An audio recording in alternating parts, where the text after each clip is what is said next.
Cats on the air. Ladies and gentlemen, W.K. Kellogg and the Kellogg Company of Battle Creek, Michigan and London, Ontario, makers of Kellogg's Pep, Kellogg's Corn Flakes, Rice Krispies, All Bran, and the other famous Kellogg cereals, present Kellogg's College Crown, starring Ruth Etting and the music of Red Nichols. And as our guest of honor, Jimmy Fox, captain of the Philadelphia Athletics.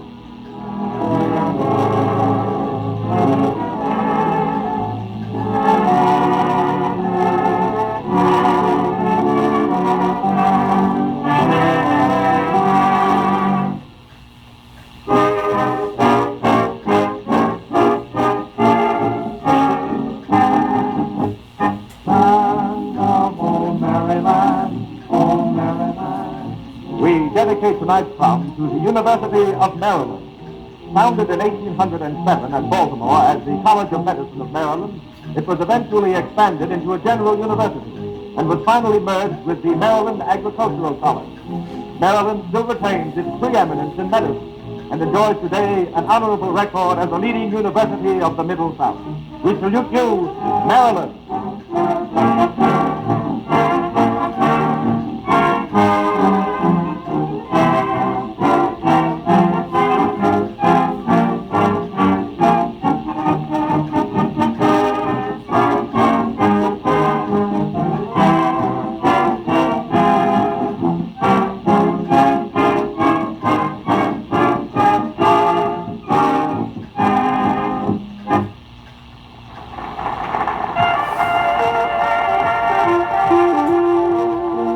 Nichols plays one of the hits of the season, You're a Heavenly Thing.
Kellogg star Ruth Etting, who sings It Happened When Your Eyes Met Mine. The music was playing, I himself was saying, be mine. Oh, it was divine. My heart still uncaptured, then I was enraptured by you. Now what can I do? It happened when your eyes met mine, the kindling of a spark divine. It happened that the moon shone high above and saw my hungry heart just yearn for love, you happen to be dancing by. I wondered if you heard me sigh, for when you passed again, you turned around and then it happened when your eyes met mine. The song of surrender is silently sung when two hearts are tender and young. It's the language of sighs and the pleading of eyes and the smile that implies I will. You happen to be dancing by. I wondered if you heard me sigh, for when you passed again, you turned around and then it happened when your eyes met mine.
Jimmy Fox, the young veteran of the Philadelphia Athletics, is considered one of the greatest hitters in baseball. He drove out 58 home runs in one season, led his league in batting in 1933, and received the Most Valuable Player Award 2 years in succession. No wonder he's the idol of all Philadelphia. Incidentally, Jimmy has 2 home runs to his credit in his 3 games of this season. After playing first base for several years, Jimmy Fox has taken over the catching assignment this season. Perhaps he'll tell you about his change. Anyhow, George Hicks and Jimmy Fox are right here at my shoulder. George, Jimmy, the mic is yours. Ever been on the radio before, Jimmy? Ever been on the radio before? Sure I have. Why do you ask? Oh, I just wondered. You don't seem nervous. You didn't by any chance invite me up here to test my nerves, did you? You mean you'd like to get down to business, huh? Well, after all, George, we have a game tomorrow, you know. Well, how do you like your first week as a big league catcher? What do you mean? A catcher. You've been a first baseman, and now Connie Mack made you a catcher. How do you like the new position? George, I hate to give you away before all these people, but I broke in the American League 11 years ago as a catcher. Is that so? Yes, I was originally a catcher. Why didn't you tell me that before we came on the air? I thought you guys knew everything. Like this, George, I've played every position except pitch.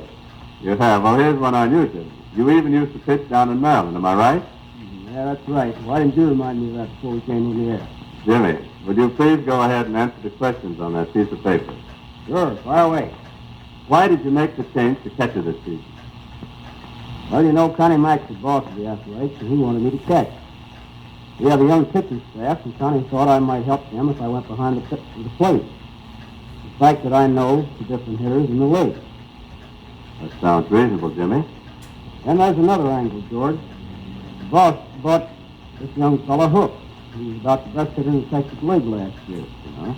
Shifting him to first base and me going behind the bat should add a little power, which may help our standing in the pennant race. Well, how do you think catching will affect your own hitting, Jimmy? Well, I think I'll be able to get a hit now and then. Still, a lot of baseball fans seem to believe the extra burden of catching will tend to... Now, listen, George, now, let's not get in an argument about that. You know, if you'll come around when the season ends, why, well, we'll know at least what happened then. As a matter of fact, I believe hitting slumps are as much a mental hazard as anything else.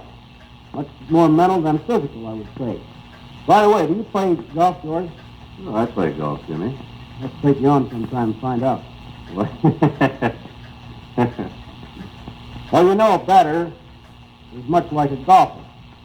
If a golfer could miss a shot, well, he usually goes to monkey around with his grip, changes his stance, alters his swing, and then he fools around until finally, when he does get back in form, he finds he's right back where he started.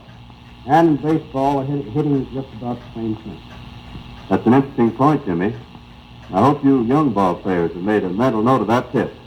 The next time you see Jimmy Fox on the field, study him closely. Watch him at bat.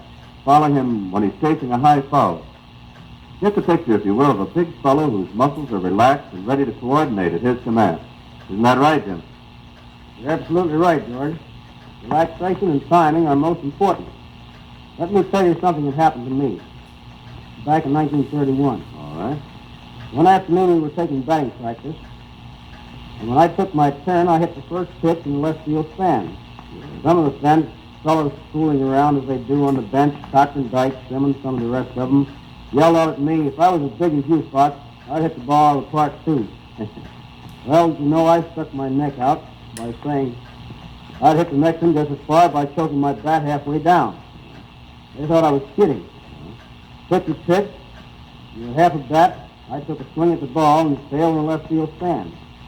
So you see, George, the secret of getting distance is just as much timing as there's power. Yes, and that's a straight tip from a man who's averaged 340 in Major League Baseball. Jimmy, were you ever interested in other sports? Yes, I used to think I was a sprinter. That was down in Maryland, George. I suppose you, being a New Yorker, wouldn't know anything about Maryland. New Yorker? I'm not a New Yorker, Jimmy. I come from out on the West Coast, from a small place of about 100,000 people. 100,000. Hey, you don't call that small. Sure. Down where I came from in Sudlersville, Maryland, you know they have a stoplight in the center of town. Some say that's to prevent you from going through town without knowing you've been in the town. I'll bet you're the hero of that town, Jimmy. Oh, yeah? Let me tell you a story about 1929. Then I have to run along. You know, that was my first big year in baseball. We won the series from the Cubs. I had had a pretty good series. Took it very well. So naturally, I had visions of when I returned home that there would be quite a reception committee. You know, like brass band, the keys to the city. You know what I mean. I was only a kid then. How old were you, Jimmy? About 21. Oh, I see. Well, I arrived at Sudlersville about midnight. And I was a little surprised to find no one there to meet me. I decided I'd better rush off to bed and get up early, so the reception committee would be sure to be out in the morning. So I did. Get up real early. Dave put on my new suit and dashed out to meet everyone.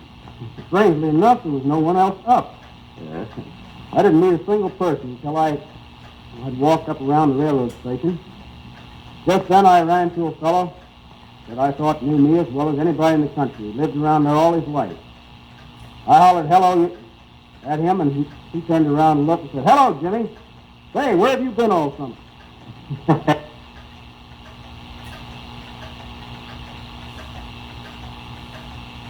Well, thank you very much, Jimmy Clark. Thank you, Jimmy. And we wish you plenty of home runs and lots of pep all through the baseball season. And now Ben Gower looks as if he has another of his pep talks for us tonight. I certainly have, George, and it's a pep talk for ladies only. You ladies with husbands and children who are hard to please, just try giving them Kelloggs Pep. Kelloggs Pep is the kind of crisp, delicious, ready-to-eat cereal that appeals to every active appetite. These crisp brown flakes contain the vitamins, minerals, and rich food elements of wheat, plus just enough extra bran to be unusually healthful. Kellogg's Pep is a deliciously balanced cereal. And one of the best things about it is that it is ready to eat. No bother or trouble to prepare. Just add milk or cream and then enjoy every spoonful. And you mothers with children whose habits aren't regular will appreciate especially the mild laxative value of the extra bran in Kellogg's Pep. Remember to put a package of Kellogg's Pep on your shopping list tomorrow. The new hit Flowers for Madame with Red Nichols, song-profators singing. Flowers for Madame, I bring you lovely flowers, sweet Madame. And though they may be beautiful to see, they could never be as beautiful as you. Every tender rose may tell you what I'm trying to disclose. So won't you press them closely to your heart, that they may impart the love I hold for you. These precious moments when we meet are like a glorious bouquet. But they would be complete if you gave me the right to say I adore you. Flowers for Madame, I bring you lovely flowers, sweet Madame. And in my heart I'm hoping that perchance they will start romance, these flowers for Madame.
Ruth Etting in Love Knocks at Your Heart.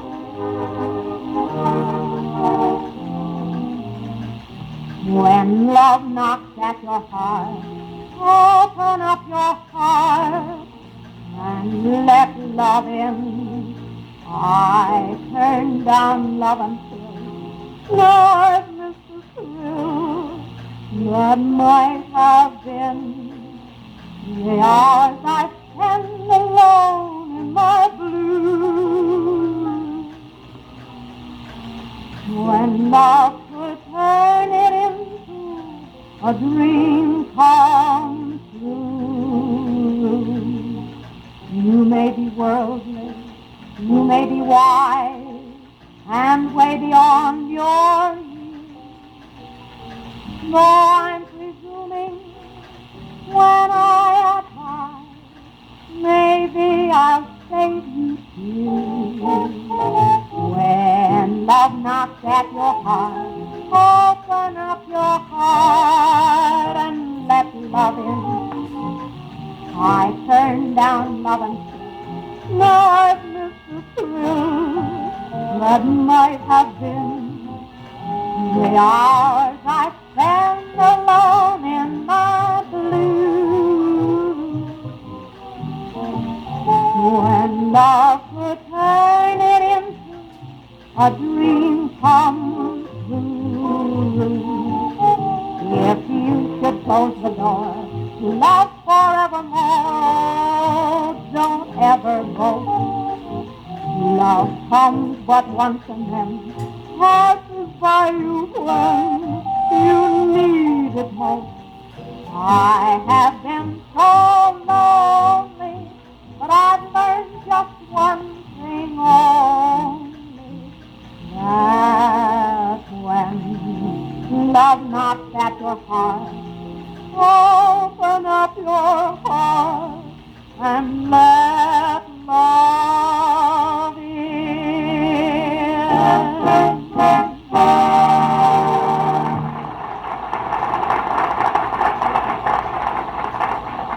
Here's a suggestion for you folks who like to raid the icebox before going to bed. Try a big bowl of Kelloggs Pep and milk tonight. You'll enjoy these crisp, flavorful flakes. And best of all, they'll help you sleep like a top. Scientific study has shown that a bowl of Kellogg cereals before bed actually helps people to sleep as much as 10% more soundly. Nourishing, easy to digest, and satisfying. Remember, for real flavor and enjoyment, use Kellogg Pep. And now Red Nichols plays a new arrangement of that old college favorite, Sweetheart of Sigma Chi, after which Ruth Etting will sing Night Wind.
Love was blown away by the night wind, and the dream we shared fell apart. Now I'm all alone in the night wind that brought the blues to my heart. Yesterday my arms were around you, and your lips revealed you were mine. Then an angry wind came and found you, came to end a moment divine. All the night haunt me, seems to taunt me. Now that you don't want me, I got a right to sing the blues. I got a right to feel low down. I got a right to hang around, down around the river. But there's man in this old town keeps dragging my poor heart around. All I see for me is misery. All the night wind seems to haunt me, seems to taunt me. Know that you don't want me. Why is Lover's Lane filled with shadows? Stars no longer shine up above. I'll be waiting there in the shadows till the night wind brings back our love.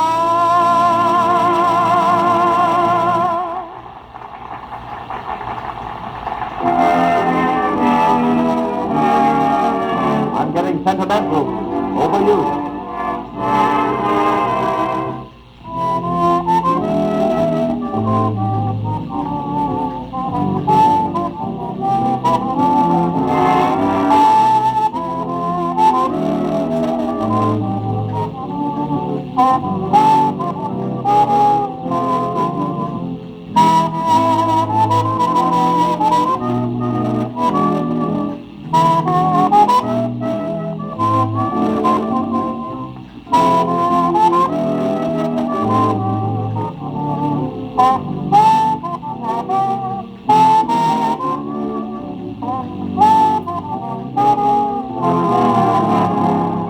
Never thought I'd fall, but now I hear a call.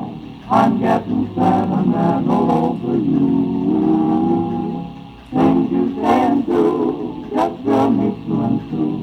I'm getting sentimental over you.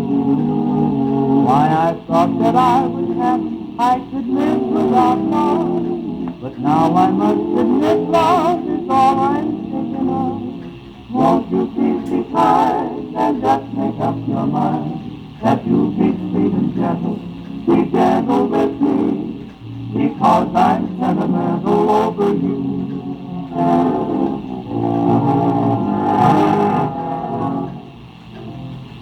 Wail of the Wind, the famous Red Nichols signature, with Red himself playing his colored trumpet.